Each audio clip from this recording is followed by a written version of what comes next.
Dear guests, we're starting in a few minutes. Just please take your seats. Thank you.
Welcome to our Deep Tech Night, organized by EU for Innovation East, Expertise France, and EIT Community Ukraine. Round of applause.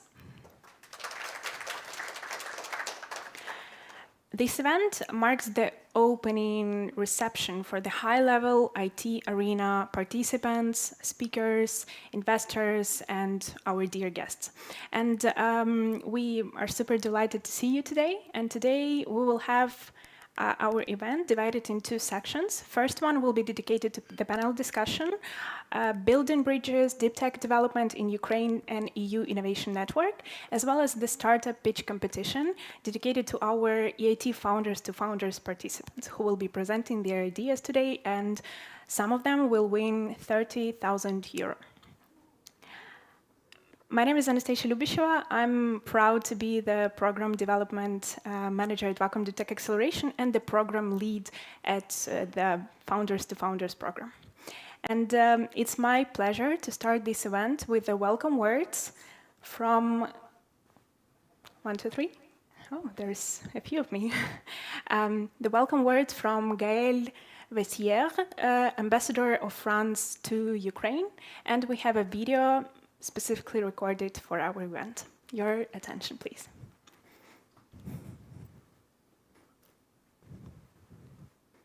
Ladies and gentlemen, it's a pleasure to address you this evening at Deep Tech Night, a flagship side event of EIT Arena 2025. I would like to thank the organizers, including the Lviv IT Cluster, EIT Community Ukraine, and EU for Innovation East, for convening this timely and forward-looking dialogue. France remains firmly committed to supporting Ukraine, not only in its defense and recovery, but in its long-term transformation through innovation. We believe that Ukraine's tech sector is a strategic asset for Europe, and Lviv stands out as a dynamic hub of creativity, resilience, but also, and this is very important, European integration. Deep technologies, from quantum computing and artificial intelligence to cybersecurity and defense innovation, are no longer peripheral. They are central to Europe's strategic autonomy and Ukraine's digital sovereignty. France has made significant investments in these areas, and we see strong alignment with Ukraine's priorities. Deep Tech Nights offer a concrete platform to advance joint ventures, facilitate investor startup matchmaking, and promote knowledge exchange between the EU and French ecosystems. We are proud to co-finance the EU for Innovation East project, which supports early-stage Ukrainian startups through the Ukrainian Startup Fund. This initiative reflects our shared commitment to building a robust innovation bridge between Ukraine and the European Union. Tonight's gathering brings together founders, investors, policymakers, academia, all of whom play differently a vital role in shaping the future of deep tech in Europe. I encourage you to use this opportunity to forge new partnerships, explore synergies, and identify concrete avenues for cooperation. France stands ready to deepen its collaboration with Ukraine and its partners across the EU, because together we can ensure that innovation continues to be a driver of resilience, prosperity, and peace. Dziękuję. Thank you very much. Merci beaucoup. Thank you so much. And also for welcome words, I'm inviting Julian Schmidt, Director for the EU for Innovation East project, Expertise France. Thank you. Hello. Good evening, dear partners, colleagues, friends. It's definitely a real pleasure to be with you tonight. We just arrived an hour ago in the city, but we can already see the vibrant ecosystem all around, and it's definitely a great pleasure. It's also a great pleasure anticipating just for one day the IT Arena, as you know, the most important tech event in Eastern Europe, bringing together innovators, startuppers, investors, obviously, industry leaders who share a common goal, driving technology forward and building the future of entrepreneurship. As Ukraine continues to grow its global presence in the tech world, strong collaboration with European partners is more important than ever. That's why EU for Innovation East is proud to sponsor IT Arena this year, co-organizing this evening's event in partnership with EIT Community Hub in Ukraine and Lviv IT Cluster, with two very clear objectives for us. So obviously to encourage the exchange of ideas, investment, and emerging technologies. But more than that, to strengthen the ties, to develop and facilitate the partnerships, concrete collaborations between Ukrainian, EU, and Eastern Partnership tech communities. Tonight's event is a great opportunity to showcase Ukraine's deep tech talents and research potential. Panel discussions, startup pitches, as mentioned initially, networking sessions, obviously. We hope to spark these new partnerships and lasting collaborations. We're especially proud to have also supported the participation of 10 EU investors at IT Arena, which is definitely an interesting and important step in building lasting bridges between the EU and Ukrainian innovation landscapes. I would like to encourage everybody to take benefit of this opportunity, to build together, to develop together, and to collaborate further in deep tech for the better of Ukraine and EU. A warm thank you, obviously, to EIT Community Ukraine and to Lviv IT Cluster for co-organizing this event. I think that in the coming days we'll meet each other quite a lot, and I'm quite sure about that. Obviously, thanking a lot all the teams and representatives of the Ministry of Digital Transformation and USF. They are very key and important continuous partner for us. Our engagement is here, and I want to say that our engagement will definitely continue in the coming months and years in this partnership. Finally, obviously, thanking our donors, so the European Union and the French government for their continued support and trust. And once again, enjoy the moment, network, develop together. That's the purpose.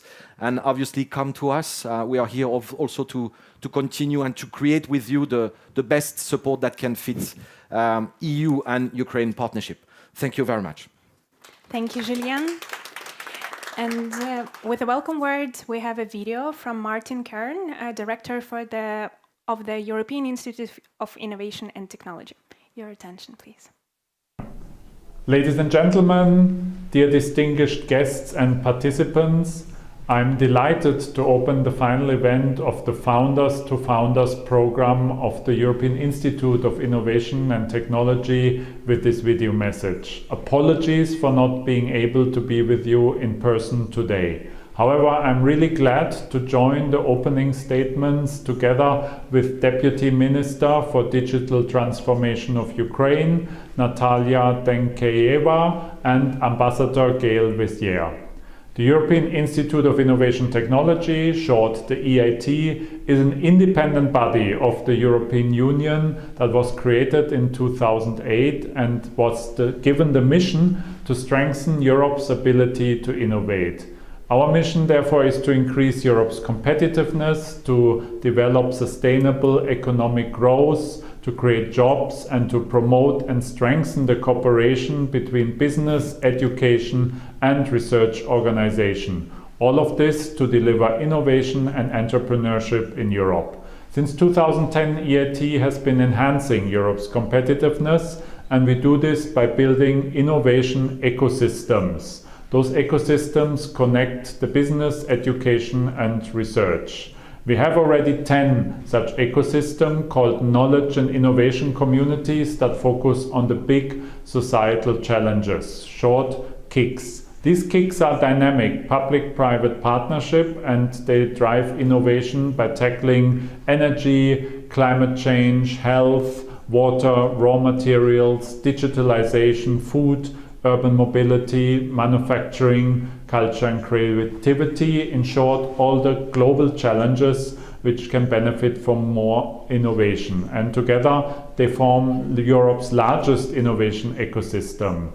We are mobilizing this ecosystem to support innovators in Ukraine in these difficult times. Ukraine has been actually central to EIT support since 2022, and we believe in the strong innovation potential of Ukraine, which you demonstrate continuously. We are committed to continue this support and to work with the local innovation ecosystem in Ukraine, with your tech and business entrepreneurs, and it's already showing result.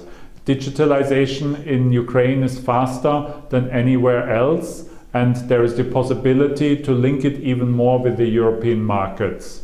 At the EIT, we have provided 4.3 million euros in grants and trained over 10,000 Ukrainians. We have created and supported 200 startups in Ukraine and also supported the Girls Go Circular project where 5,000 Ukrainian students, in particular young women, participated. Ukrainian universities also joined our higher education program. 56 universities are part of that. And we also support the Deep Tech Talent Initiative, which has trained more than 1.3 million talents with 25 organizations from Ukraine being part of it. These are impressive numbers, but the EIT is more than numbers. It is about an ecosystem, it is about networks, it is about connection, because this is what is needed to accelerate your innovations. So we're very proud that thanks to our support, Ukrainian startups are emerging. For example, our Jump Startup program has attracted some of the highest level of interest from Ukrainian participants. A great example is Atlant 3D, a startup company that in 2019 participated in this Jump Starter and developed some of the most accurate 3D nano printers in the world. We're also proud that the Red Kalnina initiative recognizes and gives visibility to Ukrainian female entrepreneurs where there is a huge untapped potential. In Horizon Europe, Ukraine receives 0.2% of the support. At the EIT, this is 2.2%. So Ukraine is overrepresented, if you want, in the programs of the EIT, which shows our strong support. Startups and SMEs present their innovative solutions. They can benefit in the EIT from connections to business, investors, business angels, universities, and like that are part of a powerful ecosystem. Let me come to the Founders2Founders program, which has accelerated 170 startups with over 300 participants, many of them women entrepreneurs. Now Ukraine is a pivotal moment of its history. It has aspirations to join the European Union and to modernize its economy. You do need innovation for that. Setting up a startups ecosystem is not just a matter of financial support, but is essential for Ukraine's further integration and for Ukraine's future. This is where EIT support can be instrumental, and it comes in a unique way as we will mobilize our whole ecosystem to support your entrepreneurs. We have opened the hub in 2023 to be also on the ground, in Kiev. It's called the EIT Community Hub, and all of your innovators are welcome to connect to it and join us. This hub is dedicated to connect Ukraine's businesses, entrepreneurs, universities with the EIT ecosystem. And it has been a success story right from the day that it opened, given the large participation of Ukrainian stakeholders. Today, however, the spotlight is on the Founders2Founders program, which is catalytic in tackling Ukraine's current challenges and can help to fill structural gaps in its innovation ecosystem. This is a very rich pool of talent that you have in Ukraine, of startups that can help to build the future of Ukraine, and our intention is to support them to achieve great results. The Founders2Founders program and other EIT initiatives contribute to create robust innovation ecosystems. EIT stands with Ukraine. I can assure you that our report will remain in place. We will help you to leverage your amazing ideas, turn them into innovations, and to boost your local innovation ecosystem. And we will not just continue to do so, but we will scale up our support beyond 2025. I wish you a successful event and the very best for your startups and for the Ukrainian ecosystem. Thank you very much. And now, with a huge pleasure, I would like to invite for the welcome words the Deputy Minister of Digital Transformation of Ukraine for European Integration, Alexander Bortnyakov.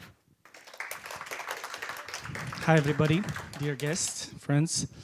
I can't stop being grateful for IT Arena for gathering us every year, almost the same time. Actually, beautiful time when Lviv's still green, and but it's not hot. But it's still a lot of going on, and it's already became a tradition, actually. So we came here every year, and we come back after the event, inspired by many things, by what's been said on stages, by the pitches of startups and companies and meetings, one-to-one, I don't know, any other meetings that we have here. And this gives us a boost to create, to innovate for, I don't know, another year. I'm so happy that this event becomes more and more like bigger, influential, and this is really cool. But of course, I think it's close to impossible without partners' help, and that very much includes European Union and Western Europe. So I'm also grateful for you for Innovation East program supported by European Union, co-founded by French government, and implemented by Expertise Finance, France, sorry, because it gives this so much needed help in different forms. And we as a policy-making body think that this is exactly what is supposed to be done after we come up with the policies. And I think that we did our job. So there's no obstacles government does to the startups, because I think that this is the best thing we can do, is just create conditions where government is invisible and the private sector did the rest. But you're an essential part of this. So thank you for that. And I'm excited to hear the new thoughts, like I mentioned before, because those days will be filled with this. I wish everybody the best of luck in, I don't know, in those communications between investors, companies, and I hope you find what you're looking for. Thank you. Thank you so much. And last but not least, we have our welcome words from Piotr Pavelets, who is a Regional Innovation Scheme Manager in InnoEnergy, and he will be present live here with us. Hi, Piotr. Hello, nice to see you all. It's a great pleasure to see all of you. It's been a long time since EIT community has started to support Ukrainian ecosystem. We are present here not only from the start of the full-scale Russian invasion, but we were present there here in Ukraine even earlier. Right now, after 2022, our presence in place only increased, which was already mentioned by Mr. Kern from EIT, and it's great pleasure to see how this ecosystem evolves, how it becomes more developed, how it becomes more mature and more resilient. It's really a lesson for entire Europe, how in such a hard conditions and hard wartime situation, how you develop anyway. And we have a lot to learn also from you. It's not that we are just here to support you, but we are also to learn a lot, because I see many wonderful solutions, many brilliant ideas that are present in Ukraine and that could be really of support to European Union. So we are very glad to be here. We are very glad that we can support somehow, even as on a small scale, the development of this innovation ecosystem. That's why also we decided to involve, for example, through the program Founders2Founders. Which third edition we will complete today with the pitch competition with prizes. But this is not the only thing that we do. There is, of course, many more things like the EIT Community Office mentioned already by Mr. Kern, like Red Kalina initiative supporting women entrepreneurs from Ukraine and others. So not to prolong it too much, I'm really glad to be here. I really looking forward to listen to the discussion and to also see the pitches, and best luck to everybody. Thank you. Peter, thank you so much. It's always a pleasure to have you and to work with you. And thank you for being here live. And we are ready to move forward to our next chapter, and we'll have the panel discussion today. So we'll take just a few minutes, just a minute to set up the stage. And also, with a huge pleasure, I would like to welcome again Julien Schmidt, who will be moderating our panel discussion and presenting our guests. Yeah. Thank you. Round of applause to Julien.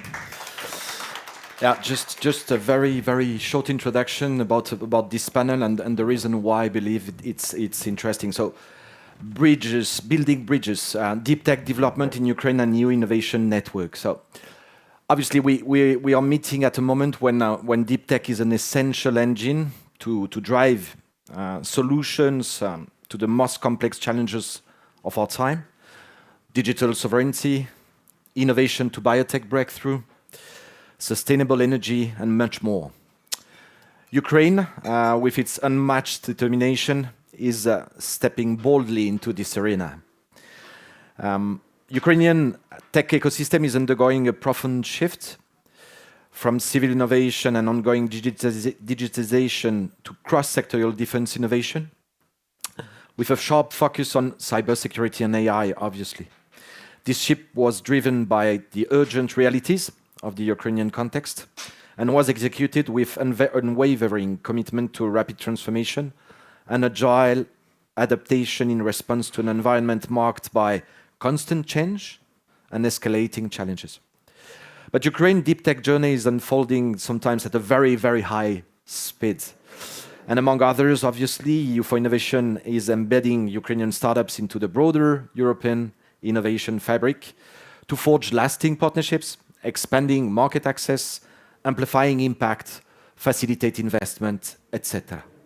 So today's panel is a bridge, as we mentioned, between vision and execution, between Ukraine and the EU, between resilience and global competitiveness. And we'll explore the strategic sectors driving Ukraine's deep tech rise. We'll hear how government initiatives, international programs, investors' networks are converging to support this momentum. Most importantly, we'll ask, how do we build the bridges that ensures Ukraine's deep tech potential is not only realized, but recognized globally?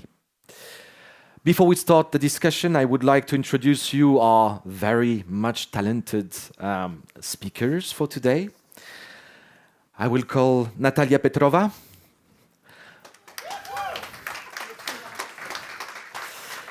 Natalia is the lead at Win-Win Project Office. Welcome, Natalia. Thank you. David Nichols, CEO of Core Technologies, founder of Invest in Bravery. Mikko-Pekka Hansky, founding member of the Finnish-Ukrainian company Double Tap Investment, board member at Milton. Ina Perpelitsa, senior advisor in Lux Innovation. and Anne Le Breton-Wolf, partner at Good Only Ventures. Yes.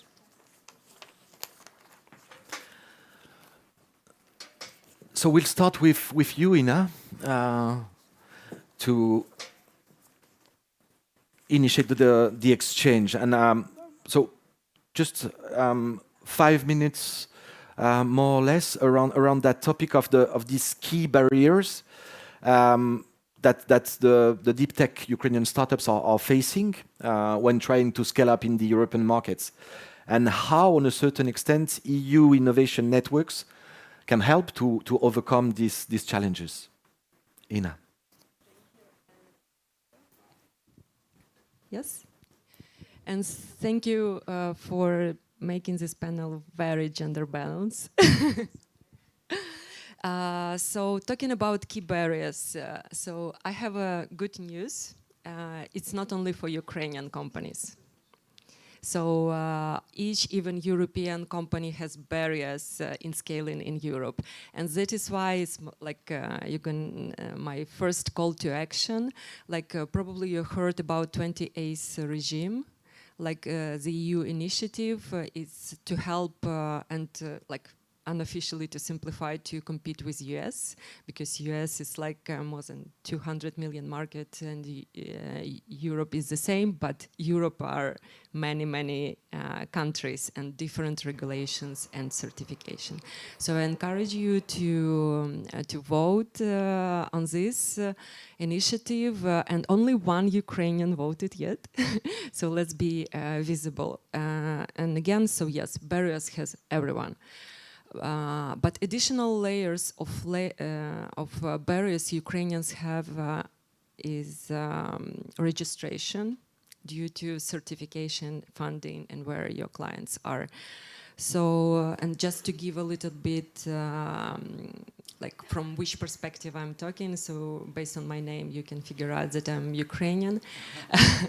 But now I work for Luxembourg National Agency, so help Luxembourgish startups and scale-ups, mainly also in deep tech to scale, and also member of EIC so European Scaling Club, is where 120 scale-ups, deep tech scale-ups around Europe participates. And one of the my also feedbacks was negatively surprised that there are 0 Ukrainian companies in this club, and we have these companies who are qualified.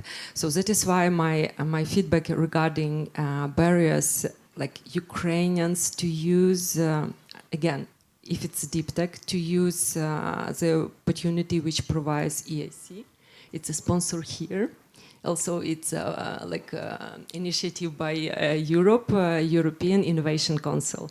So there is a program, Horizon Europe, where like support deep tech companies. Like, because if you are really deep tech, by definition of deep tech is like you are doing disruptive, innovating technology. So you have laboratories, you have PhD people who are developing in your product. It's hugely needed CapEx.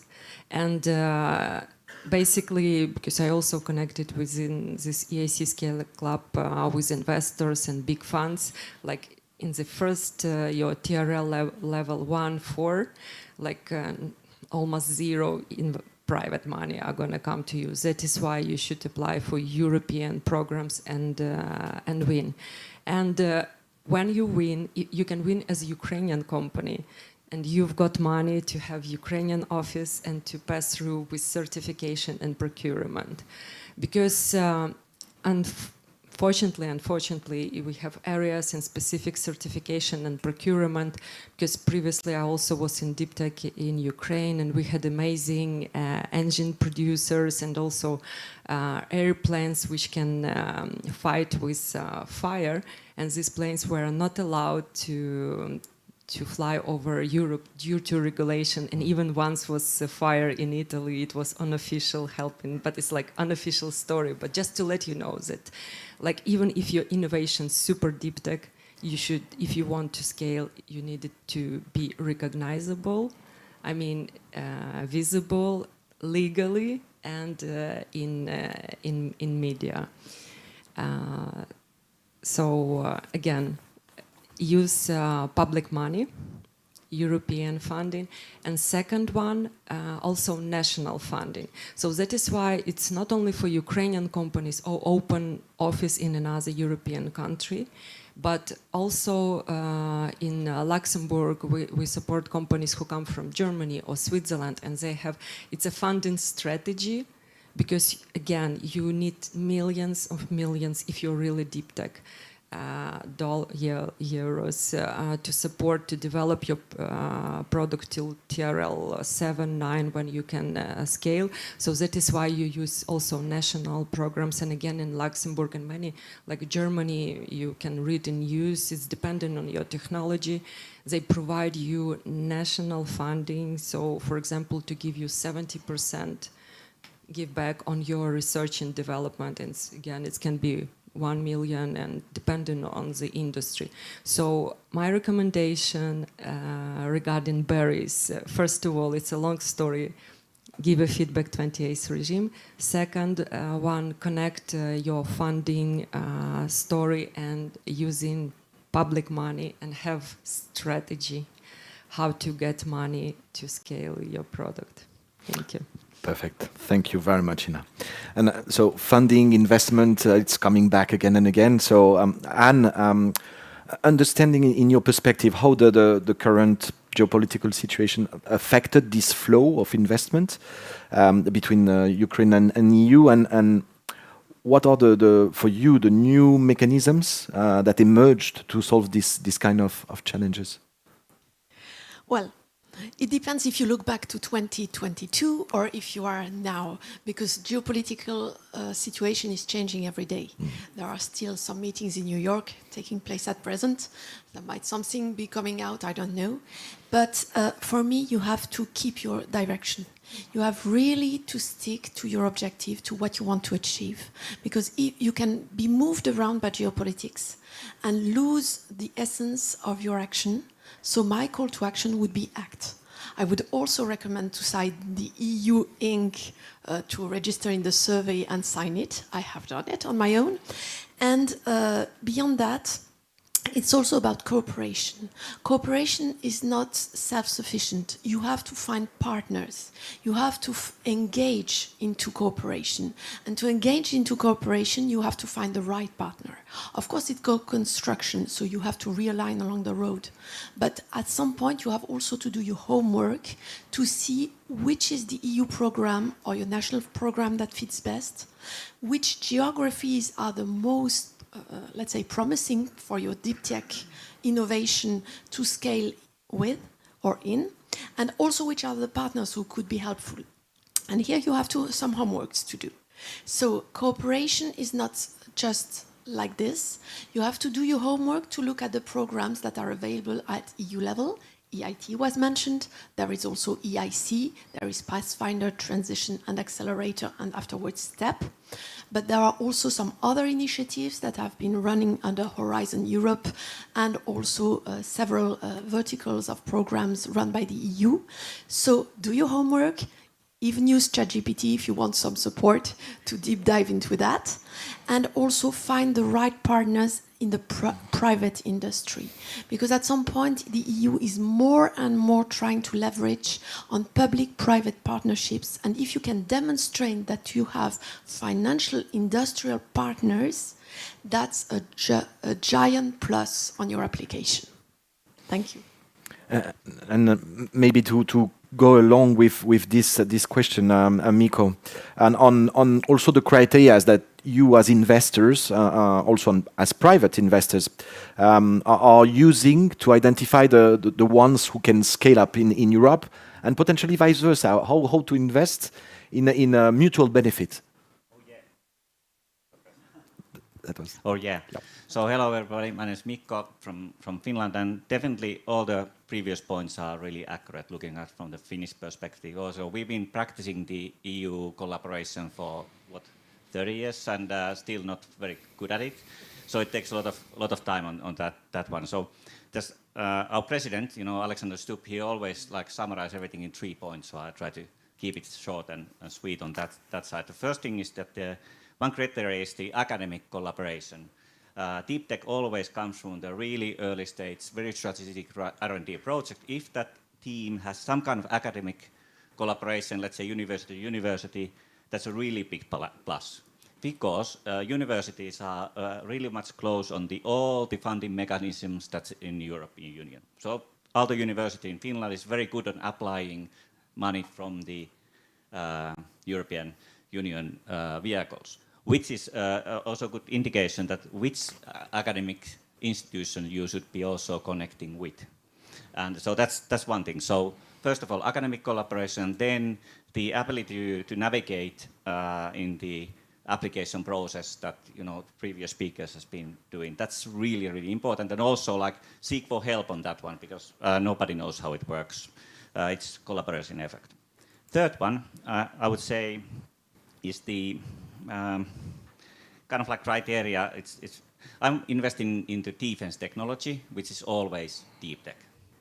Also, the applications are deep tech, and therefore the team's ability to have a bigger, longer horizon on how they're going to keep the business sustainable or program sustainable. But that's something that it's then shared risk, basically. And so these are the 3 points of the criteria that looking: academic collaboration, ability to navigate in European Commission, application process, whatever it is. And third one is the kind of the vision, how they're going to keep up the research program or the TLR 1 to 5 to 6 alive. It's a future scenario work, but then again, it's shared risk. Thank you. By the way, there's another panel. I need to go.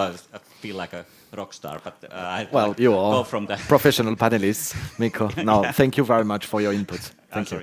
All right, thank you. Thank you. David, we'll continue also on that impact investment and on a certain way the role it can play to support Ukrainian deep tech companies. How to address better. We see the local resilience, but also the European sustainability challenges. So at the same time, how investment and investors can facilitate this balanced approach for the deep tech startups? Okay, I mean, this is a great question. Thank you very much for allowing me to address this. Basically, if you look at impact investment, you can think about a graph. On one axis, you have the impact. How big is the impact going to be? The other one, of course, is profitability. That's when you invest in something, you got to make money back. And so impact investment, a lot of times you think about, grants and doing things that are not necessarily going to make money. But if you look at it, what is the most impactful investment you can make right now that's going to make a return on your investment? Well, I would say it's investing in Ukrainian defense companies. That's not only going to give you an incredible impact where you're investing in basically a strong European future, but it's also going to make you money. Right now, the defense market in Europe is going crazy because of the geopolitical situation, because of the retreat of the USA, basically from the world stage, because of our enemy in Muscovy, what they're doing here in Ukraine. The reason why foreigners like me are here, because we believe in Ukraine's story. We believe in a future Europe that's well-grounded in exactly what Ukraine is fighting for. That means the values that Ukraine is fighting for. So deep tech is always a part of defense technology, like Mikko-Pekka said. And the balance there for profitability and impact is exactly where you want it to be. It's the very most, it's in the right side of the graph. So I just think it's a natural fit for investors to come to Ukraine and to treat investing in defense as an impact investment, because I believe it is. And then you have a win-win situation. And by bringing a lot of money into Ukraine to help Ukraine win this war, and therefore establish itself as basically Europe's savior. Basically, Ukraine has everything that Europe is missing. Europe has Ukraine is part of Europe. I don't want to draw a line between Ukraine and Europe, because Ukraine is the most European country from my point of view, because it has the character and it has the values that Europe needs. Europe has a lot of things, but what Europe is missing right now is a spine and a commitment to actually fighting for the values that make our lives worth living and for the basis of our prosperity. And that's what Ukraine has. I'm not really answering your question so directly, Well, but you do actually. I mean, we can see the point of the investor. You talked about money, but you talked also effectively about impact and about driving sectors in the deep tech approach between EU and Ukraine. I guess you answered to the question, David. I would like to add that I have a partner in Invest in Bravery. His name is Ryan Grant Little. Maybe some of you guys know him because he lives in Kyiv and he's very active supporting Ukraine. He's an impact investor, and his point of view is that, in fact, the innovations coming out of the defense sector in Ukraine, which is by far that has the highest potential right now of anything in Europe. You should put your money in Ukrainian defense, in my opinion. That is actually very relevant to green investment. You know, you have improvements in battery technologies. You have all sorts of autonomy, autonomous drones and things like this. All of these things can later be applied to the non-military uses, and also can be considered or directly impact, traditional impact, like green initiatives. So it's all good. Put your money where your values are. Put your money where you see your future to be. You can make money and be a part of a positive future for Europe and the world. Agri-tech and medtech are a very good example. Dual use, obviously, is to be considered. Thank you very much, David. Now we are here now. Now let's project ourselves, Natalia. So just 3-5 years ahead, what would be for you the successful integration for Ukraine and EU as deep tech interconnected ecosystems? It's been sad enough here that we really have to do our homework, and Alexander confidently mentioned that the government is doing their best to define the environment and create those conditions that would help. Ukrainian companies very often say that they don't need additional help. They want the government to stay away of their business, and that's the best help. The Ministry of Digital Transformation, on the other hand, is really perceived as an equal ecosystem player and enabler. So in the area we work, that's really helpful. We work with the smartest, but unfortunately, deep tech is heavy in resources. So in the situation we are, this shortage is felt even worse than it's been before, especially in the condition when it's not only the money that stops us or stalls us, but it's also the brain drain for the other reason that is pretty obvious.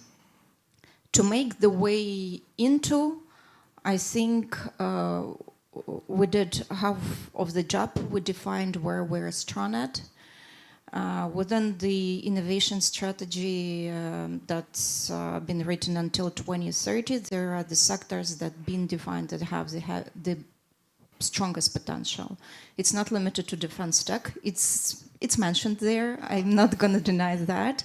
But at the same time, we're talking about the civil sectors as well, which have huge potential. But through this strategy, and hopefully while we move on with the implementation, we'll keep the spirit of it. There is a huge focus on innovation in traditional sectors. And this is where we are not playing evenly in terms of Ministry of Digital Transformation, stepping into the conventional spheres as agriculture, energy, health. But at the same time, here comes the answer how we will succeed this time. The strategy clearly lays a specific role for the private sector of an even partner that has to contribute, and as the one who is heavily vested into the development, because this is for you, and this is where you can play a meaningful, active role. Secondly, the strategy gives the answer why this time we will succeed. It doesn't say that we are a strong country with the huge agricultural potential. It says that we do have land, but this time, through the innovation, we have an opportunity to develop agri-tech, energy tech, biotech, and medtech, and all of these are interconnected. And this is this component that ties together all of those sectors that we're developing, have the developing. Some of them still have legacy that from the previous times, but at the same time, at least we are not doing everything at the same time, and we're not looking at one sector in isolation. To answer the question how we will and where we will be in 5 years, I'm not a fortune teller, it's all vague. But I think the Ukrainians, first of all, do not have a luxury of staying domestic. Secondly, the government and hopefully with the support from the European Union, we are moving towards the meaningful integration where we're not just suppliers but perceived as equal players. So I think when every Ukrainian company comes into European Union, it's not about winning the market share, it's about meaningfully building into the linkages of this chain. And this is where you definitely have to build credibility with the partners at each level, either through getting certification, and that's when you become legitimate on the ground, or from gaining those early adopters who will put in play your technology or will buy from you, and this is very important. They will become your huge advocates and they will help you move on. What's needed? First of all, being interested, and that's my call to the founders. They have to expand their perception of the world. Very often, I don't know is enough of an excuse to them, and I think that being more interested in what's going on, not only in their area, but broadly, is one quite important thing. Secondly, that definitely helps to know that they are not on their own. There are so many resources that are untapped and they have opportunity to reach them. Thank you very much. And I guess that there's also in the background, as mentioned by Mikko before, this tech transfer as a key element also of potential also integration and cooperation and collaboration. And obviously the academia reform going on at this level? There are many processes going in parallel, and again, it didn't all start with the win-win strategy. There were so many things that were happening before, but there is a clear... I've been working on the development side for quite a long time, and I think that, again, through this strategy, there is this meaningful interaction between the ministries, where they have an opportunity each to contribute into advancing the technology or the aspect of the technology. And definitely there are practical steps to it. For example, centers of excellence will be those brain and heart of each sector that potentially can consolidate the market around themselves, be the place where you can have that one-stop shop for anything that you would want to know about the sector, either as an investor, or you're looking for a partnership, or you want to buy, or you want to become whatever customer or a partner, co-invest and whatnot. Design City is something that really is the opportunity for each university to gain independence, and that's a meaningful process into how you do that, allowing them for freedom in terms of procurement, competitiveness in salaries, and many other opportunities. We are looking into sandboxes that will help potentially create a softer entry into the market, mimicking the real-time environment, but facilitating the entry and hopefully allowing for more speedy recognition by the local government and adoption of the technology earlier. And we are seeing those partnerships that really would help us gain in critical areas that have huge social impact, like medtech. And there is a demand for that, and I hope that we will hear about the successes of that quite soon. But there isn't enough of one instrument to fix the problem. And I think no money is enough, no partnerships is enough. And definitely getting more and more support, but not, again, positioning us as here we are, we're equal with Europeans, but rather here we're fighting for the same thing. That's an important message in there. Thank you very much. One last question for all the panelists, 1 minute more or less. And as strategy is to make choices. We cannot have everything, unfortunately, but strategy is about making choices. So just one concrete initiative that could be implemented tomorrow to improve this collaboration. Just one, choose one, each one of you, and just let us know. So Ina. Thank you.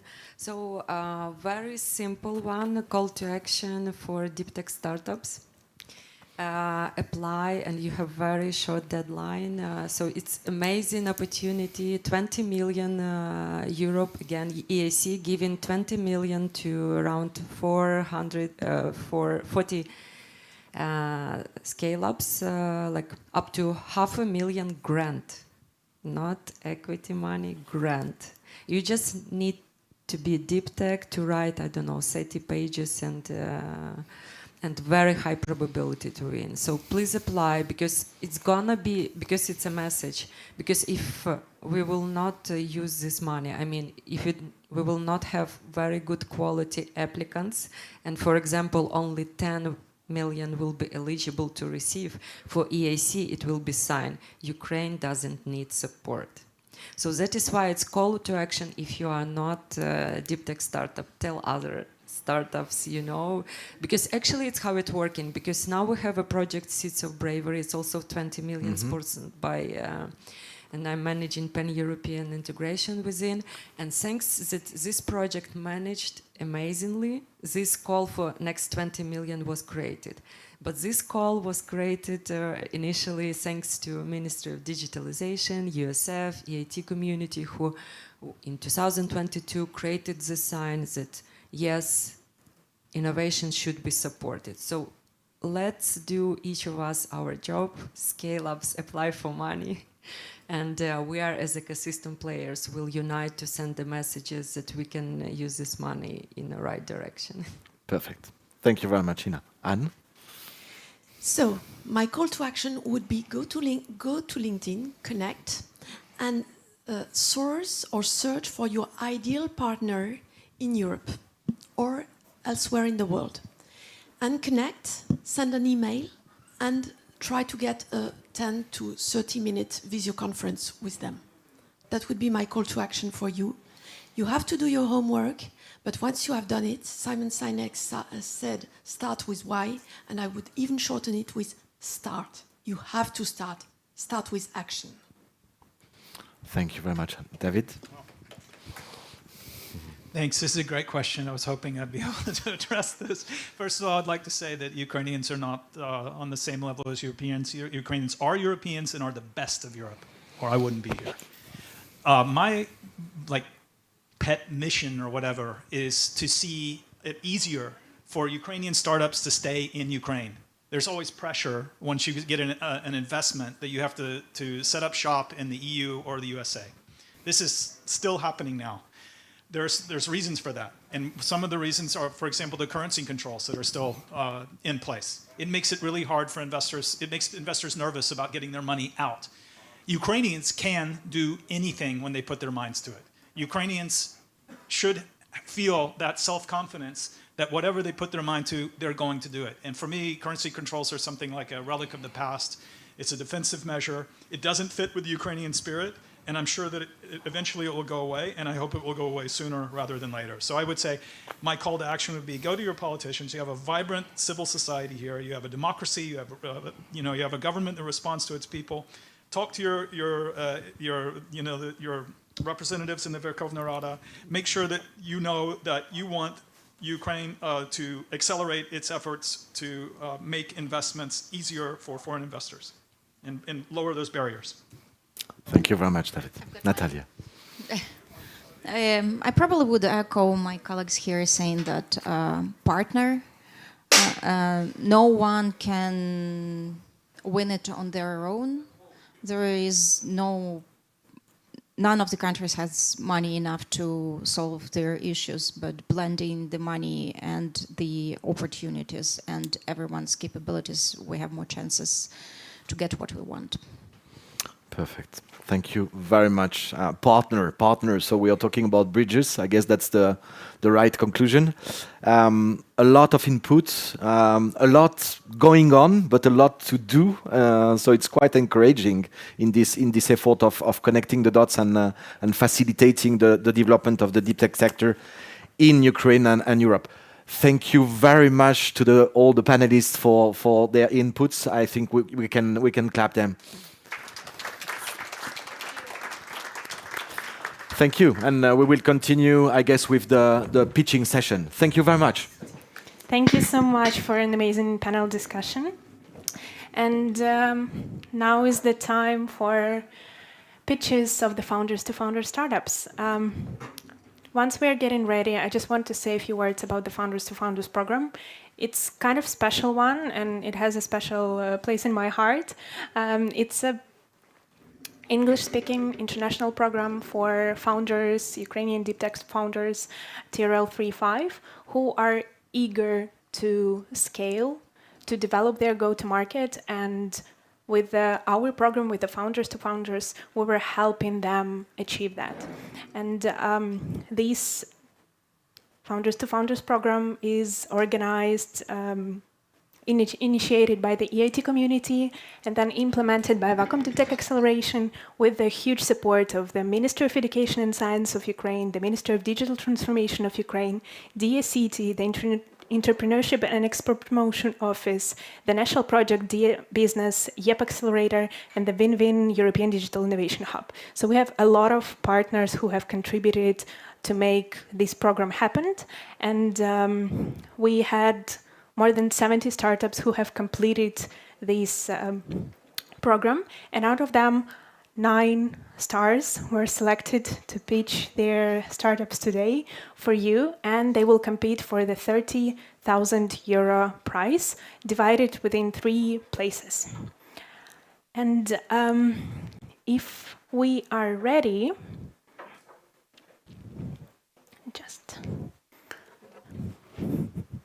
I would really love to invite our first startup who will be pitching today on the stage. And we have Vita 325. Round of applause to the founder.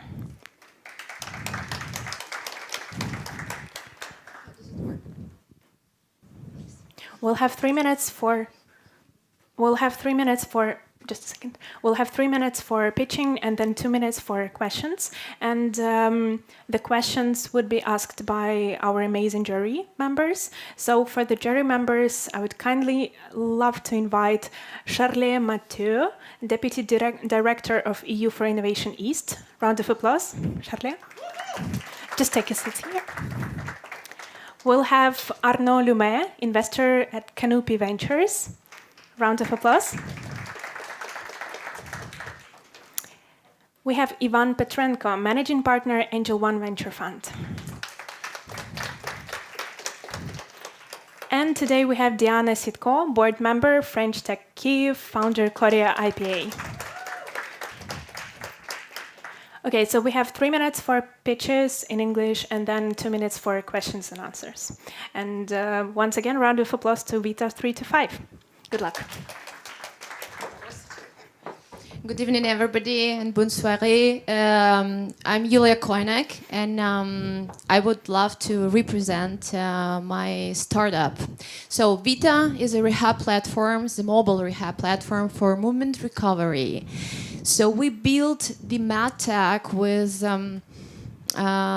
kind of impact from Ukraine to global.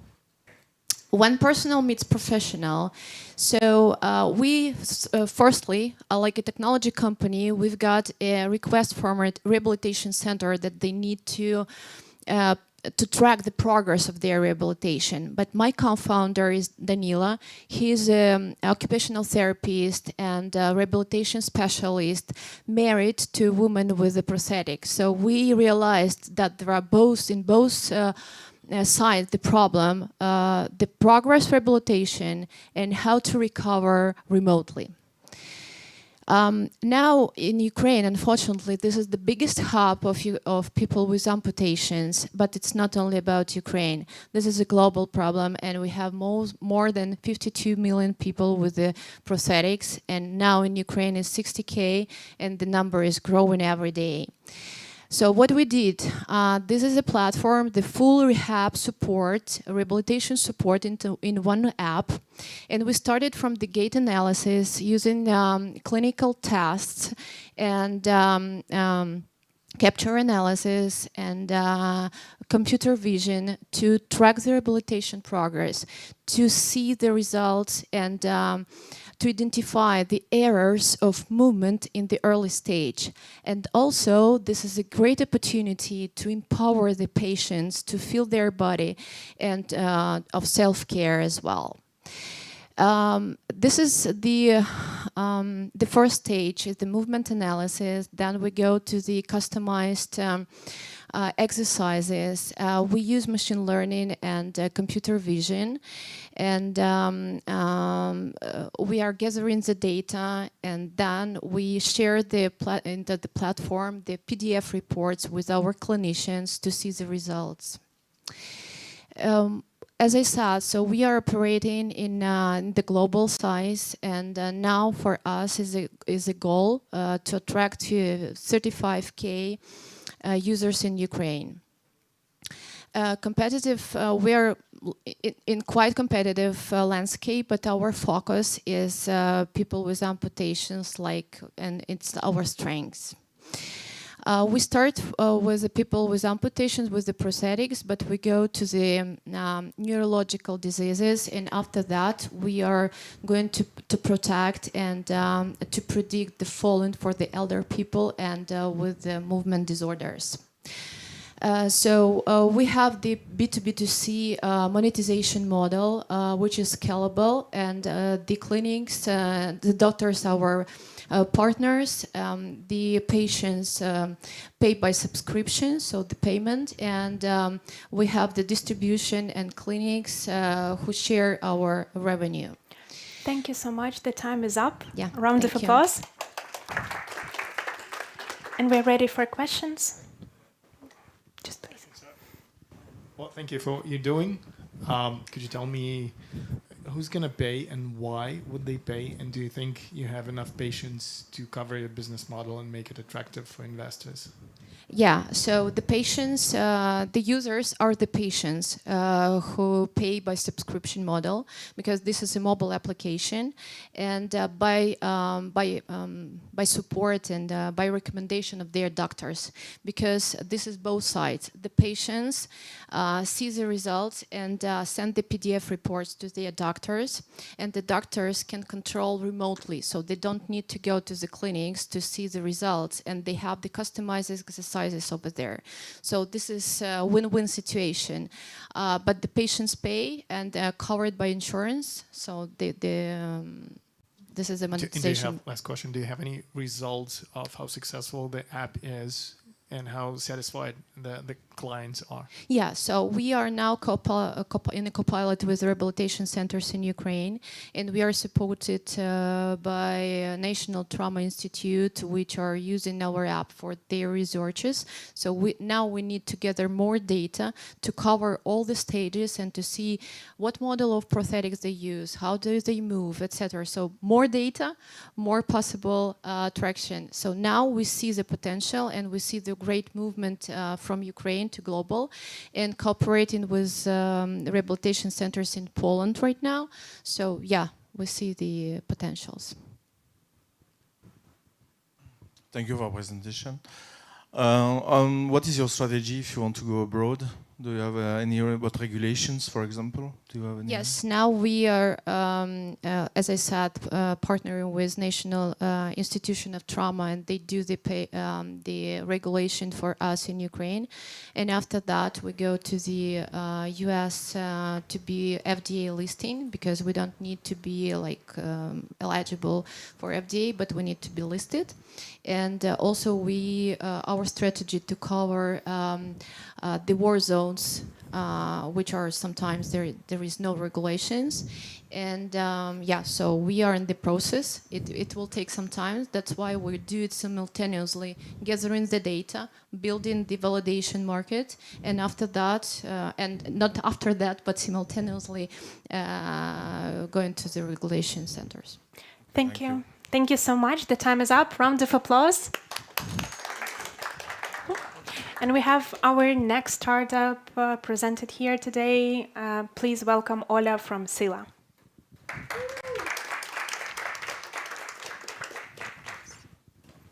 Hi. Hi, everyone. I'm presenting Sila. We are building a bionic prosthetic knee. For millions of people worldwide, and especially for Ukrainians who lost the limb, they have a solution. This most competitive at the moment on the market knee costs in Ukraine up to $70,000, and in US it costs twice more, and its lifespan is only 3 to 6 years.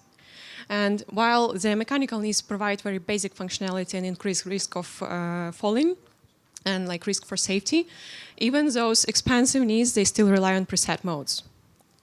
So at Sila, our mission is to create the limb which moves intuitively like a real knee and adjust to every user's specific needs of mobility instead of forcing users to adjust.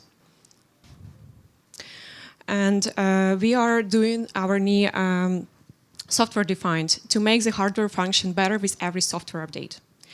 And our machine learning model is processing user gait data real time. And in addition to that, we have a motor which assists the body balance, restores the body balance, and can be a potential benefit for rehabilitation. Our patent filing is in progress now. The global prosthetics market is nearly 7 billion, and we want to target just 5% of the global one, starting from Ukrainian market. We would sell prosthetics B2B2C through partner clinics to the patients with a 30,000 unit cost with a 55% gross margin. We are running clinical trials now in Polish clinics and making steps towards testing in Ukraine. Tomorrow going finally to superhumans, a big day is coming. Also, we are talking to our potential distributors in Ukraine, so we will establish the foundation to test, develop, and distribute in Ukraine our knees. The team is having more than 12 years of background of building scalable electronics, and the founders hold 40 patents in consumer electronics. And my expertise complements with prosthetics design and clinical testing. We have bootstrapped through 8 iterations, and now we were testing 1 MVP at a time, and now we want to build 3 MVPs to test in Poland, in Ukraine, and in US. This is a short-term plan. We are not fundraising yet, but soon we want to open the round for 1 million for 18 months runway to expand the team, to faster do the testing and development, to test 20 knees batch with 10 or more clinics, and to complete the certification, so it will make it possible for us to go on Ukrainian market first and then move further to US and European ones. Thank you so much for your attention, and I encourage you to contact us and talk. Thank you.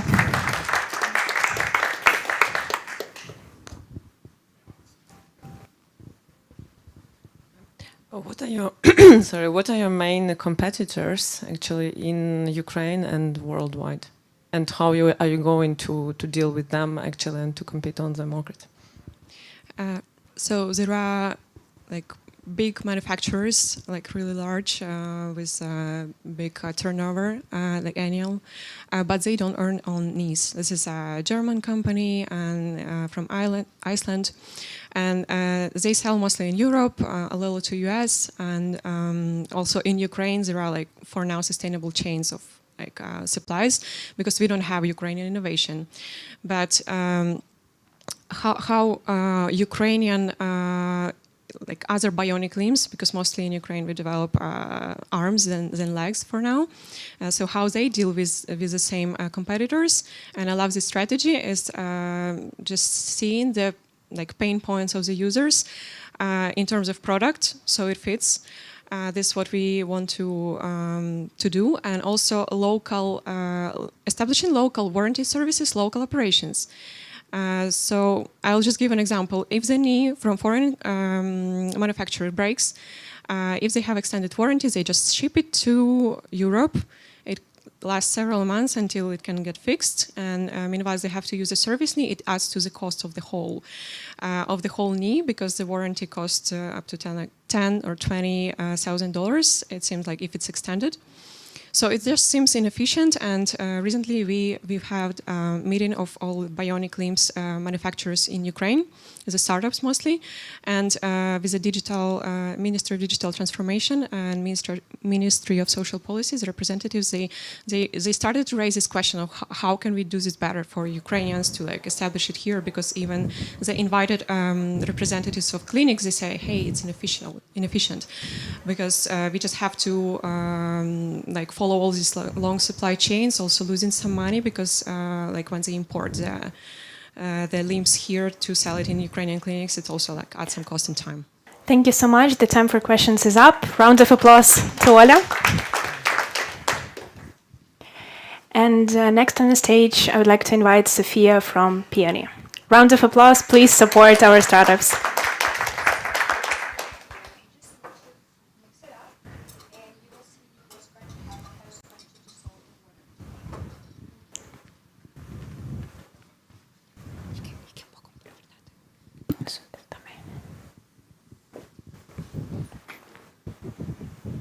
Hello, my name is Sofia Tremba. I'm a CEO founder of Peony. Imagine 20 football fields full of plastic. Those fields are our planet, because every woman of reproductive age using around 13K pads for all her life, and each of that is going to decompose for more than 500 years. According to the newest research of the National American Academy of Biotechnologies, microplastic in pads can get inside our bodies, sabotage the blood work, and be transmitted to newborn babies. For these reasons, we created Peony, microplastic-free pad that dissolve in water, and now I will show you how it works.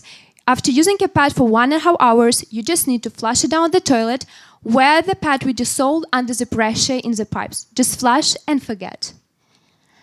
The global market is rapidly growing, and by 2032 is going to be around 57 billion. Our priority market for 2027 is Nordic markets, where 20% of menstrual market are already biodegradable pads, and sitting 10% of this 20% can bring us around 13 million. And in a few weeks, I'm going to conquer the market from the Amsterdam, where we need to reach around 5K women just to get the break-even point. We're part of a new growing flushable products market where we have only one direct competitor, the British company Fluss. They're good at flashability, but they have some problems in absorption, which we're gonna fix in our product. Also, we see other traditional products and menstrual cups as our competitors. Our main business model is B2C, direct-to-customer sales, $6 for the packaging. Also, we are testing the subscription model right now, and we can sell for businesses with huge female audience, like Pilates centers or beauty salons. We see our tractions through our hours in laboratory, customer interview, and our rapidly growing community proves it, because we don't sell just a pet, we sell a lifestyle of a peony girl. Right now, we're at R&D stage working as an absorption core of our pet, and I'm sure that by the end of the next year, we'll be able to put the product on the line of production and, of course, test and scale up. I'm sure we can build the next unicorn in the collaboration of Biomaterial Engineering Laboratory at Biomedical Engineering, and also experienced SMA manager and me, girl who failed a lot, heard of millions, that's not possible, but still didn't give up. Right now, we need around 17K for the water solubility and material research to continue our the prototype work. And in general, we are seeking around 500K for manufacturing and marketing, and of course, partnerships in production. So fight with us for our planet and menstrual health tomorrow and today. Thank you. Thank you so much. And we're ready for questions. Did you patent it? I'm sorry? Did you patent? So yeah, we applied for Ukrainian patent. Okay, so no, not in Europe or in other... We are planning to do it in the Netherlands with our lab. Okay. Hi again. Hi. And great to hear your passion, as always. What do you think? What's your way to an exit as a separate company scaling globally, or making a partnership with a global player that will help you scale much faster? What do you think? What are your options? That's a good question. Actually, I'm thinking about that all the time. Of course, it would be easier for us, example, to go in the collaboration with Libres. They're very open to such products. But right now, what I see for us is building a huge corporation based on female health and femtech products. And I see this path only as the first step for myself and for the company, because there are a lot of products around the menstrual care to create and to sell. And I'm sure that we can build a real huge corporation based on such kind of products. But maybe I will do exit in a few years. I'm not sure about that yet. Well, just a quick something that I think you should go and apply to a global accelerator that could, draw an attention to the problem you're trying to solve in the product and make you go public much faster than while you're here in Ukraine. So Amsterdam, Nordic countries. Okay, thank you. Go. We did it. We're just waiting for the results. Thank you. Okay, good luck. Okay, we have time for one more question, maybe, if we have one. If not, round of applause to Sofia. Thank you.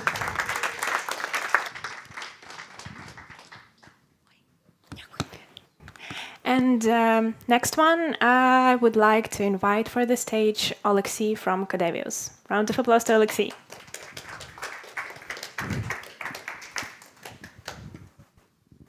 Hi, I'm Alexei, CEO of Codevius. We're building a unique mix of EdTech and HR tech to help students find their first job in a transparent and practical way. To find a job, you need experience. To get experience, you need to find a job. Universities from Eastern Europe produce more than 80,000 IT graduates each year.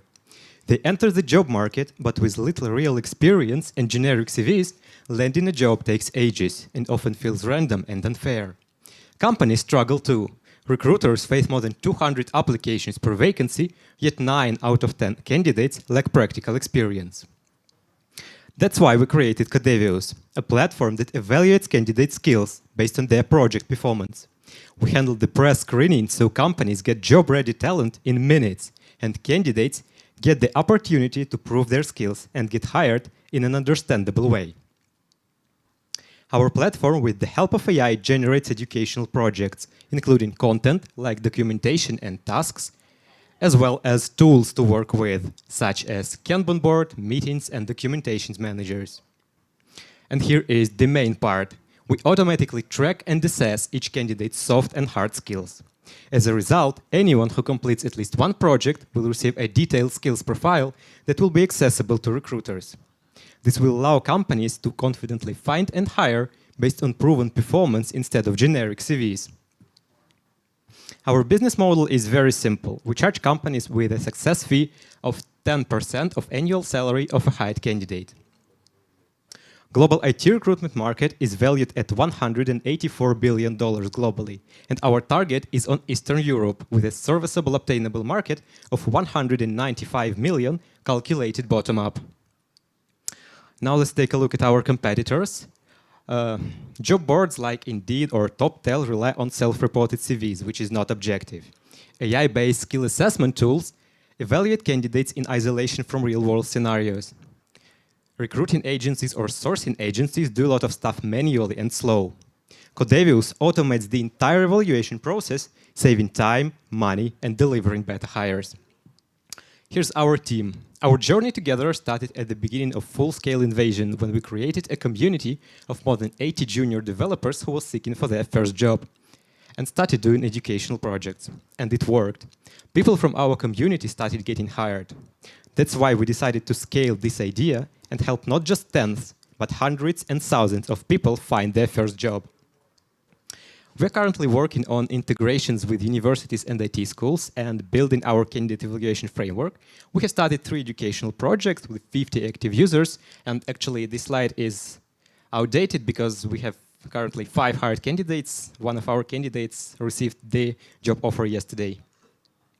We're raising 200K. These funds will allow us to build the candidate evaluation framework, expand the development team, and boost marketing. And that's all for our page. Here is the QR code with our data room. If you would like to know more about Codevius, please check it and contact us. Thank you. Thank you so much. And we're ready for questions. I'm always ready for some questions. Listen, the market is, well, thank you for the presentation, but the market is overcrowded like before, and the IT market is going down, right? It's harder every month to get recruited. How do you stand, against all of your competitors? So many of them, including AI agents that are growing every month. How are you different? How will you get to the market? Thank you for your question first. We're different because we provide the problem that the market is overcrowded. It is the problem for companies that there are a lot of candidates, and we solve them because we provide them with the best candidates who are prepared as we prepare them through project education. We provide best candidates. How are you going to provide best candidates? Through the project experience, through the project education, because it is as possibly connected to the real-world scenarios as it is. And we also have test tasks from those IT companies on our platform, so they do not have to, first of all, to evaluate themselves, and secondly, they do not have to wait some time for candidates to fill these test tasks. So they will just come to us and select from the candidates who already done these test tasks, who already are evaluated, and so on and so forth. I presume that might work and you have the right technology. It's just that you have to do a better job in the presentation to show what type of technology is it, or if you have any type of results from the bag that you can back up, you should show them, because so far it looks very generic and it's hard to believe that you're better than everyone else, right? We have to see that in the presentation. Okay, thank you. That was a bit a comment. How do you source the projects the candidates are doing, and how can you prove to the company that it's a kind of a project they are looking for? Those projects are educational, so there are no commercial part in it, and the point is to prepare candidates to real job. And can we have additional slides on the screen, please? We don't have time for that. I'm so sorry. Okay, so we evaluate soft skills with the help of sociometry when team members evaluate each other within 30 questions, so it doesn't take much time for them. And we evaluate hard skills with the help of tasks. As I said, we prepare tasks for each project, and each task has 10 metrics with the help of which we evaluate hard skills of every candidate. Yeah. Thank you so much. That was Alexei from Codevius. Round of applause to Alexei. And next on the stage, I would like to invite Dennis from CUOQ. Round of applause to Dennis. 1-1. Hello everyone, my name is Dennis, company CUOQ. CUOQ is a AI customer journey and QA management platform, turning waiting into reality for business. Main problem, people hate waiting. People don't remember how long they waited, but they always remember how it made them feel. Queues are a global problem that harm both customers and businesses. Queues are everywhere, at the bank, at the clinic, the government, the public. That is why business lost profits and reputation. Solution to a queue platform, it is smart AI queuing, AI analytics dashboard, higher conversation, that KPI increases more than 30%, better experience, scalable SaaS. Queue platform connected customers, patients, citizens, people to services. Our platform has 4 main solutions: queue management solution, virtual queue solution, QR code queue system, appointment booking with optional online video meeting. How it works? Customer joins the queue via appointment, via kiosk, QR code, website or mobile. They get real-time updates with managers, track everything in one dashboard. Runs fully digital, with or without hardware. Why now? Global customer experience has about $12 billion. Customer analytics market has about $14 billion. Queue management market has about $38 billion. What does the business get? First of all, say goodbye to house, efficiently, revenue and KPI growth, customer satisfaction, data and analytics. Market size in Europe, it is TAM 3.1 billion, SAM 1.96 billion, SOM 20 millions. We have 3 main business models. First, it is SaaS monthly fee, standalone one-time license, white label, one-time payment, and patient. We have also good competitors, but our positions also very great at the market nowadays. Our traction for today it is about 11.4 thousand MRR. You can see that we had world-known customers and companies in our portfolio of clients. ARR for today it is 102.9 thousand. Our executive team has very big experience. I have experience in QMS about 20 years. For today's round, we are asking $300,000. In QS, speed matters. In business, speed wins. That is why 40% of our seed round is dedicated to growth. We have and know and clear understanding go-to-market strategy. With target market, with go-to-market channels, with value proportion, customer acquisition stages, and key metrics. Thank you for your time. Have a good evening. Thank you so much. And please, questions. Yeah, I will start with a question because I was making a queue yesterday for 3 hours at the Polish border. How are you going? Will you go internationally or to European market, especially to Przemysl, for example, railway station? Yeah, for today we have already at final stage of localization for 22 languages. We have already about 10 current clients in Europe, 2 in Poland, 3 to tell the truth, I don't exactly, but I see in my CRM that it is in Europe, but don't know exactly countries.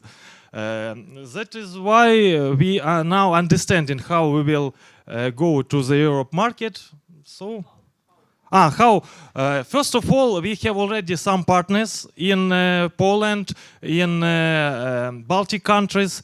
They have already finished our training procedures and training segments. Also, we don't very push to get our equipment because our solution you can install or you can work without equipment. So it is very easy and to install any new customer in different countries of the Europe or all of the world. We have now a lot of also free registration to test and to trial of our solution. What makes your technology so unique?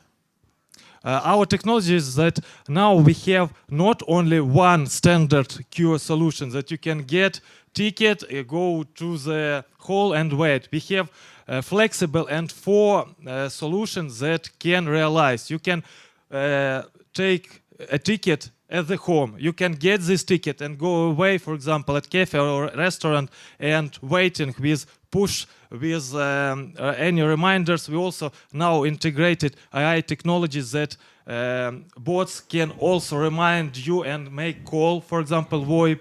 So it is not only standard queue solution. It is our journey management solution, customer journey management, that we can from 0 point to final satisfaction of customer satisfaction result. Okay, thank you. Thank you too. Thank you, Dennis. That was Dennis from CUOQ. And next on the stage, please support Olga from A42.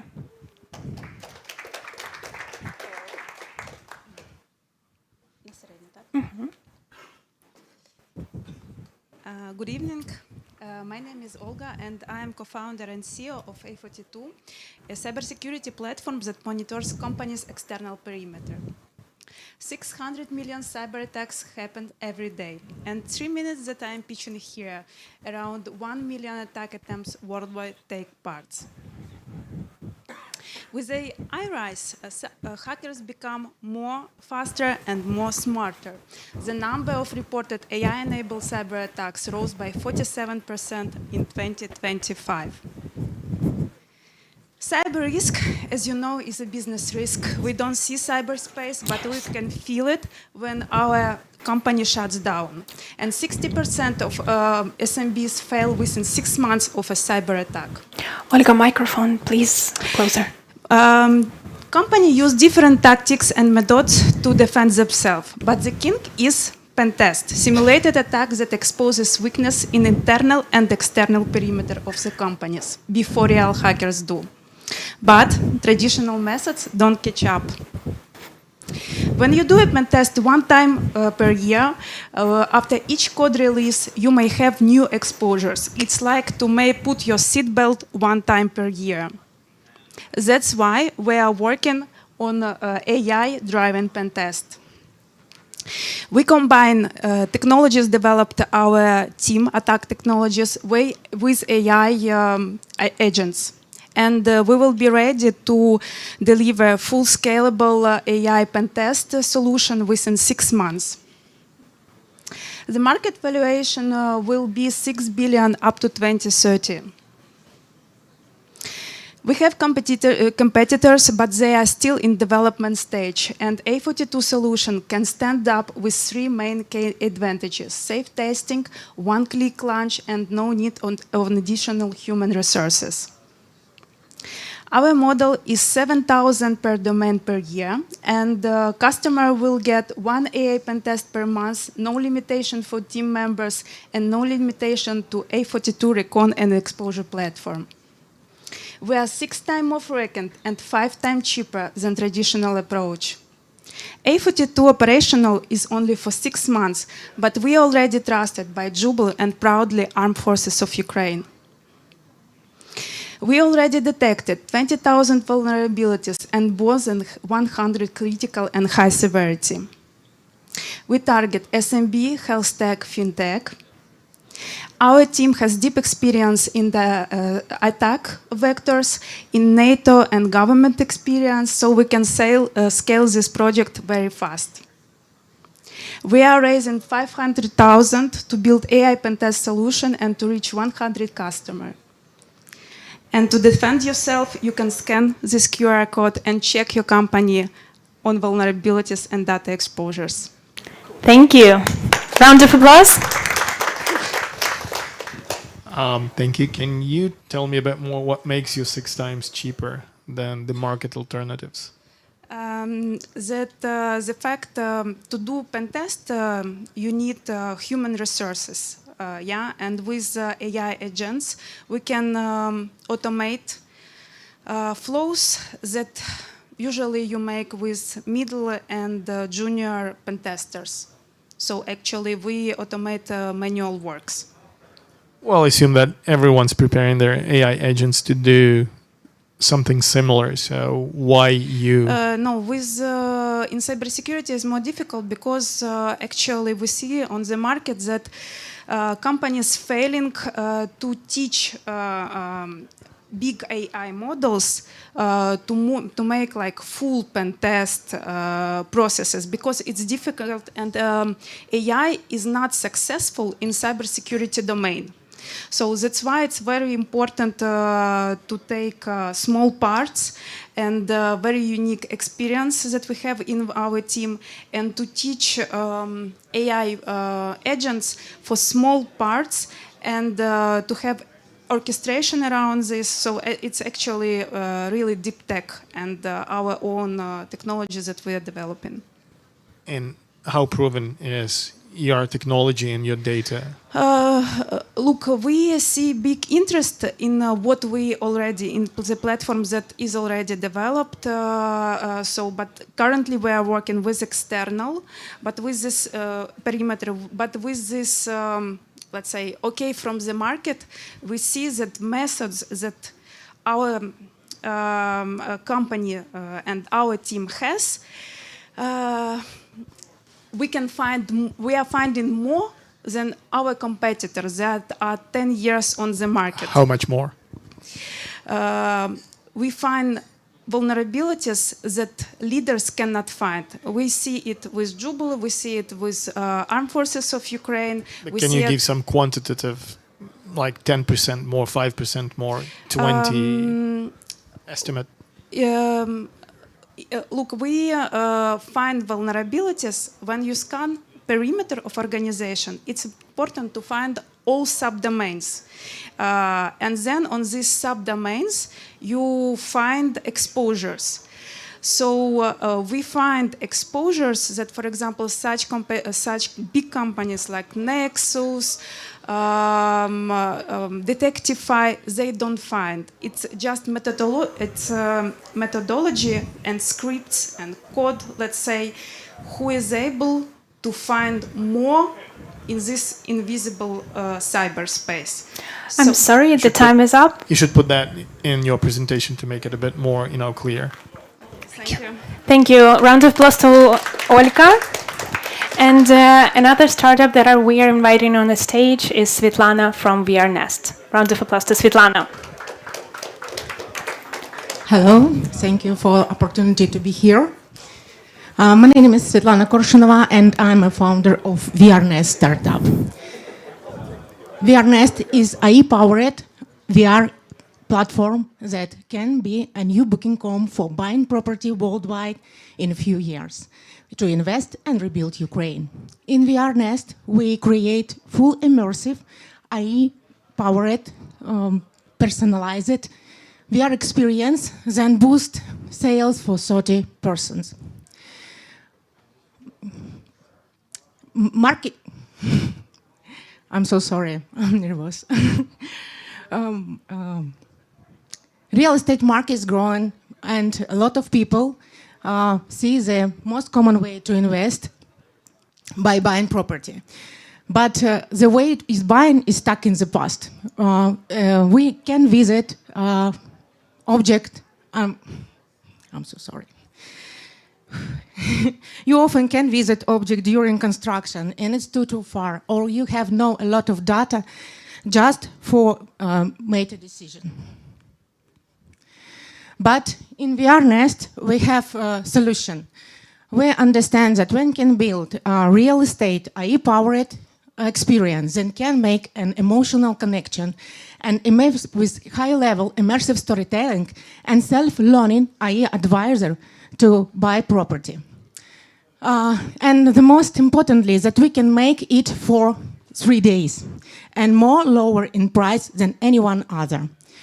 In our VR experience, you can just change design in view of way, change the lighting, change the weather, change everything. And we give a possibility to do that we can do in real life. That's why our VR sales are more effectively than physical ones. I think you almost see the VR, they almost see VR 3D tours on developers' website, but it's not what we do. We, like in winners of Venice Immersive Biennale, understand how make VR reality is really emotive and integrative to help our clients to make decision to buy just in one day. And the market is really huge, but we need really tons of person of it. Now our business model is B2B sales. We have first clients and grow in Ukraine and Spain. And also we think about global platform for end-to-end VR sales. And I believe that VR sales is our future. Our team have more than 15 years of business and more than 30 developer projects. And now we unite all our advisors, all our uniques to have this possibility and worldwide idea that can change everything. Maybe we didn't do it in 1 year, but in 3 years we can set a new standard for buying properties worldwide. This is our contact.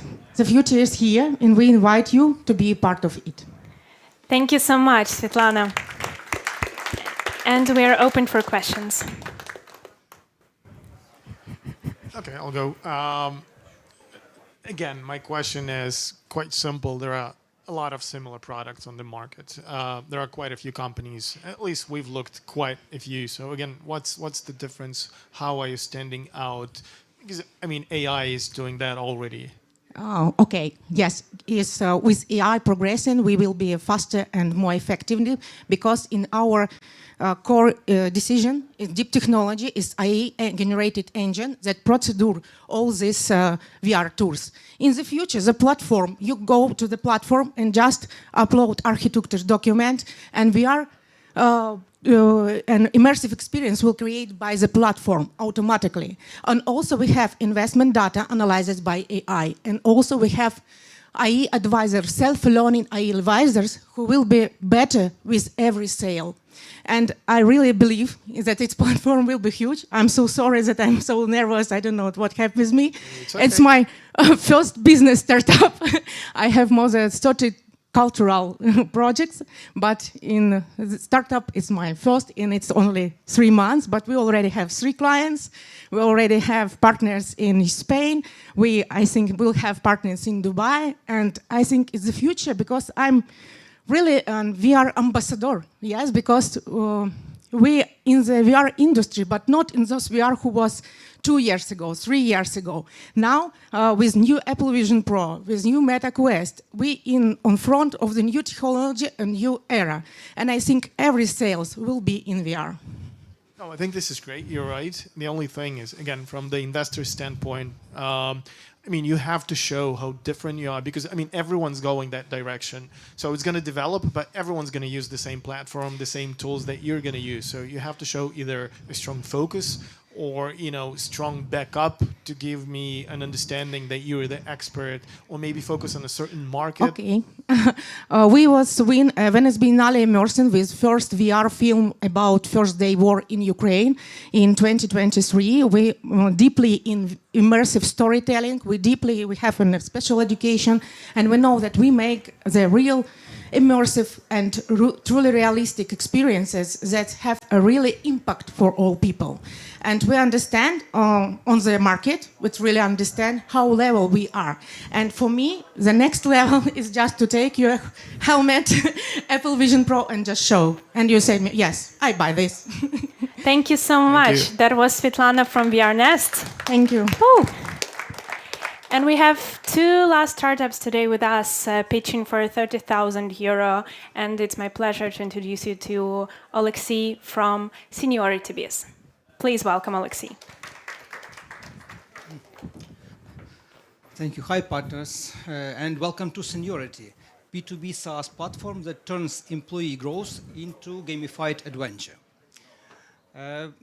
Plenty of middle-sized businesses go to the same problem again and again. Weak people management goes to low employee engagement, underperforming people, which eventually kills growth opportunities.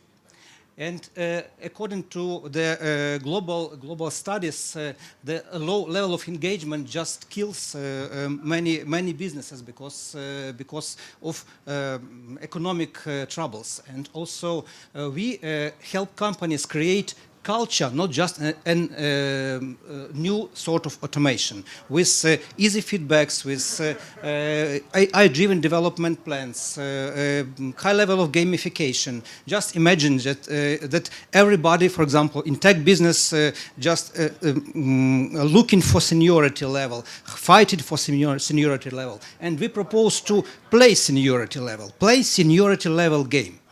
How it works? You set up your org structure skills matrix, then people collect feedbacks and plan on the platform. Then platform calculates seniority indexes of each people, and you then obviously see your high potentials to promote, to pay for that, to engage and retain that people. Based on actually the level of seniority of each person. Our competitors, first of all, now globally is the talent development and performance management systems, and we try to compete via the high level of gamification and industry-crafted solutions. We target on HR tech market size, which is constantly growing. It's approximately $400 million now globally. And our ICP is a middle-sized business between 50 and 1,000 people, which definitely needs a transparent, easy-to-use talent development platform. Our business model is annual revenue, and we'll also upsell with consulting services like training, coaching, HR consulting. So it's hybrid model, automation plus HR consulting. We already got traction, and we have already few clients in B2B, in IT and fintech sector. And our long-term strategy is to expand into the Eastern and Central Europe and to eventually be acquired by one of global HR leaders, HR tech. Our core team is combination of HR professionals with good corporate background. Also, we have strong team of developers, and also we have good team of B2B sales and marketing people with good strategy. So we are well balanced, well equipped, and ready for the next step. Thank you.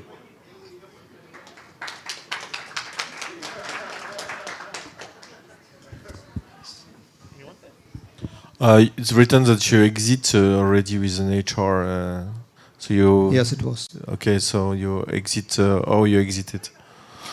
Well, it was my joint venture with partners. I worked within the HR consulting company, and I launched the new consulting business model. First of all, they worked with mainly recruitment, and I launched with them the talent management practice. And after this, it was sold, and I got my initial capital for the activities. Okay. Thank you. Hello, first of all. This is a Deep Tech night event. Would you say that your project is the Deep Tech? Well, thank you for this question. Actually, I expected this question concerning the startups that already was presented here. I would say that our deep tech opportunities will be concentrated in some processes. So in common, it could be HR tech, but as for the AI development, AI-driven development, we will concentrate on how these people will be engaged, how to understand in some early stages when we lose the engagement of the person, in some micro signals that this person is ready for the next step. So first of all, our deep tech will be concentrated in gamification and engagement of people. We want to create the real adventure. So it will not be some new boring technical way of assessment of people. It will be more sort of the game, look like real time strategy when the people acquire more and more and more skills, and finally everybody say that finally you got the level to be senior developer. Thank you so much. Thank you. Was Alexei. Round of applause to Alexei. Please support. And our last startup for today who will be pitching, please welcome Julia from Fiskin.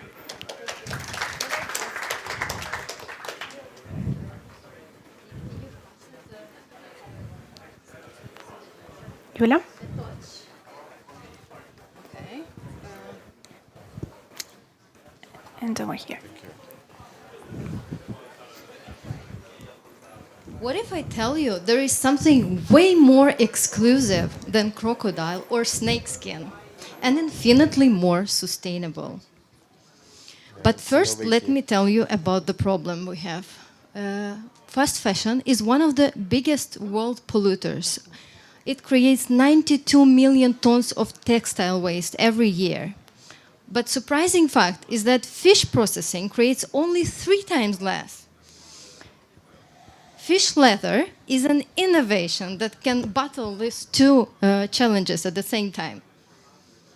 That is why at Fiskin we are producing extremely beautiful high-end accessories and luxury bags. Fish skin is beautiful. It has unforgettable pattern and soft and silky touch, as you can check. As a high-end brand, we are targeting celebrities, influencers, and those people who share our eco-conscious values. The market for luxury handbags is going to nearly double within the next decade, and the market for sustainable fashion will even triple.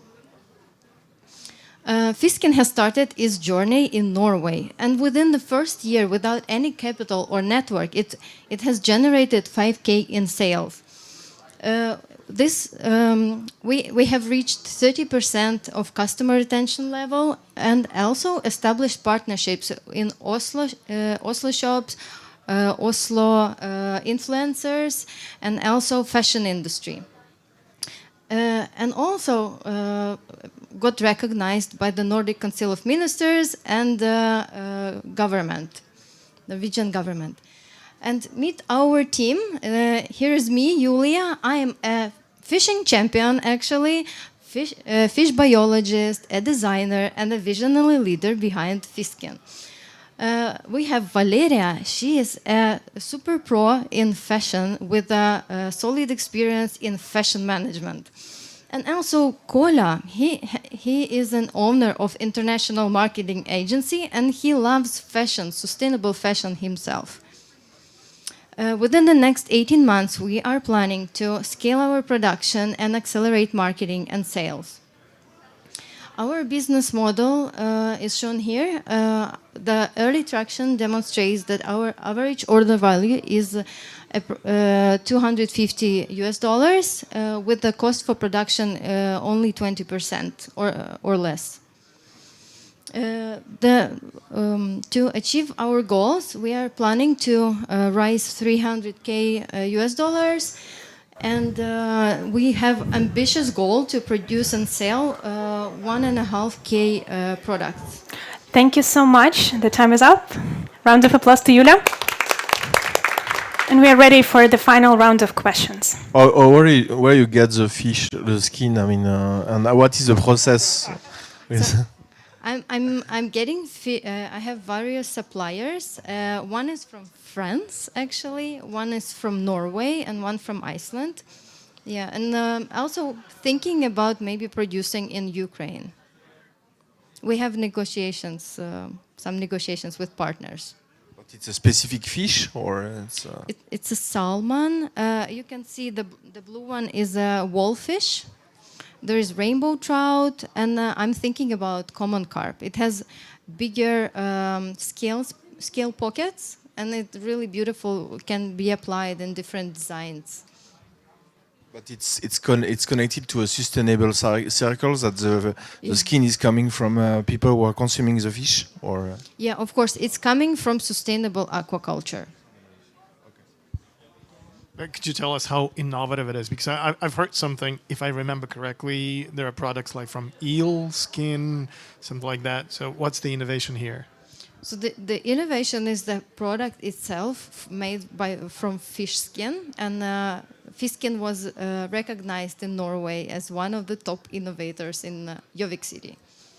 So it is approved, and Fisken already got a grant from Innovation Norway. So it can be a little bit arguable, of course, but it is still innovation. We make bags with a new material, which is not popular on the market. And if I ask if someone knows what is fish leather, I'm pretty sure I've done it many times. No one would raise their hand, like maybe a few people. Will you operate as a separate brand, or are you thinking about some cooperations with some big brands? This is my first question, and the next one: where have you sold your first products, and what is your next market? So the market, we started selling in Norway, and we relocated now production to Ukraine. So the next target is Ukraine, and then UK, and possibly US. And you are operating as an independent brand, or? Yeah, for now as an independent brand, we'll see. But I think definitely I want to Fisken become like Hermès, but in the world of sustainable fashion. Wonderful. Round of applause to Julia. That was our last participant for today. Thank you. And please take a seat. And right now, without further ado, I would like to give a floor to Piotr Pavelets, who will introduce our winners. So, dear jury, please finalize your... Sure. Piotr, the floor is yours. Thank you. So I hope you can hear me right now. All is good? Great. I was following all the presentations, and it's really great to hear them. Of course, I realize very much that they are still, to some extent, they still need some further elaborations. This is just a starter, but for some, it's really a very good starter. And we will see in a few minutes who are the winners. Our jury members have already scored all the applications, so in a moment we will have the winners. But let me introduce a little bit the Founders2Founders program, which is already third edition of this program. The intention of it was to support Ukrainian startup in internationalization process to go to the markets outside Ukraine, because we think that there are a lot of innovation. That's something that I already mentioned in the very beginning of this event. We in Europe have a lot to learn from you in many aspects, but we need each other. So we need to support you, and we need to learn from you. So the two way, it should go the two ways. And because we think that it is really important to support these valuable startups. So the intention was to provide them with specific knowledge related to all kind of business activities that at the end lead to the internationalization of the company in entering markets in Western Europe and elsewhere, hopefully globally, because that is the intention of every startup at the end, to become international, to go to the other to the markets worldwide. This is really a challenge that we want to support you with. So the first, as I said, the idea was to support this with a round of trainings, but training is not the only thing that we wanted. We wanted to provide you with knowledge of real founders, of people who also met these kinds of problems, who are experienced and successful. Sometimes, of course, not founders themselves, but people who are just very experienced and at sea level. So that's how it goes, and so all the knowledge was transferred through these experts, not only experts on the paper, but the experts who experienced the thing by themselves. And of course, mentoring. Mentoring, coaching was also essential to the project. We have every year we have more and more experts that provide dedicated to specific startup knowledge on different aspects. Each startup had chance to talk directly to these experts. And that's why we also decided, to somehow promote it widely, to give the startups chance to show how they evolved during the process, and hence the idea of this pitching competition. This is the second time that we have this edition, this competition, and now we are ready to announce the winners, as I just seen from Anastasia, who is let's say spiritus movens of the trainings, who is very engaged in the Founders2Founders program. So now we are ready. So Anastasia Ihor Markiewicz, EIT Community Officer for Ukraine, I think you will step out to the stage so that you are ready to hand over the voucher. So I can't see if you are on the stage. I see only myself, unfortunately. I'm not the most interesting person here. I think our startups are more valuable than I am. So if I can ask you to show the stage that I can see if everybody is there. Hello? Okay, thank you, Anastasia. Okay, so let's come to the third place. And the third place goes to Peony. Congratulations. Sophia from Peony.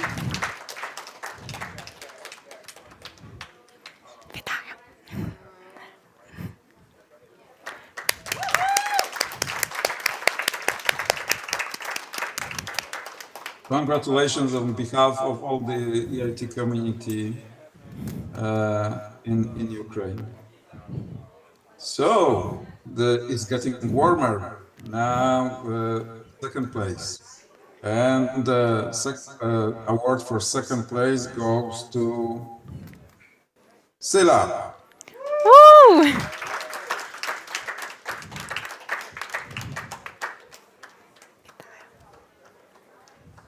Please support Oля from Sila for the second place.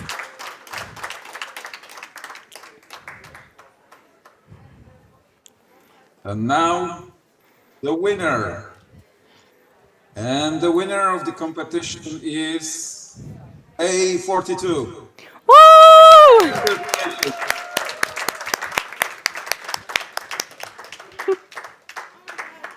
Congratulations.